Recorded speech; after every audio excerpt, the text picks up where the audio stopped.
Hi! இன்றைக்கி dhokla recipe தாங்க பார்க்க போகிறோம். இதை டக்குன்னு பண்ணிடலாம். வாங்க டக்குன்னு பார்த்துடலாம். ஃபஸ்ட்டு ஒரு மிக்சியில் 1 கப் ரவை, அதே கப்பில் பாதி கப் தயிர், பாதி கப் தண்ணி, கொஞ்சோண்டு உப்பு இதை போட்டு நல்லா கிரைண்ட் பண்ணிக்கோங்க.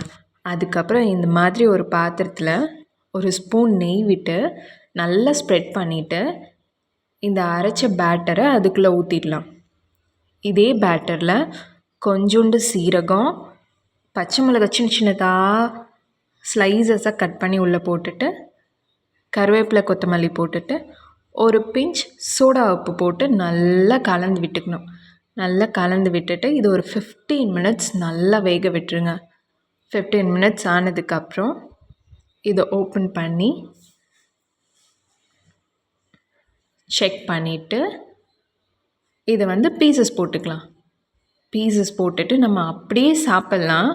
ஆனால் அதை விட இது இன்னும் கொஞ்சம் ஃப்ளேவர்ஸ் சேர்த்துனோம்னா இன்னும் செம்மையாக இருக்கும்.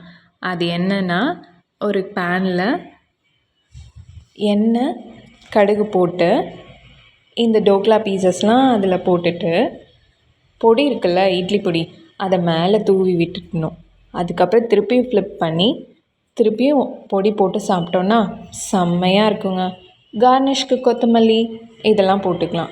இது கண்டிப்பாக வீட்டில் பண்ணி பாருங்கள். எல்லாத்துக்கும் ரொம்ப பிடிக்கும். சீக்கிரம் காலி ஆகிடும். லைக், ஷேர், சப்ஸ்கிரைப் பண்ணிக்கோங்க. தேங்க்ஸ் ஃபார் வாட்சிங். பாய்.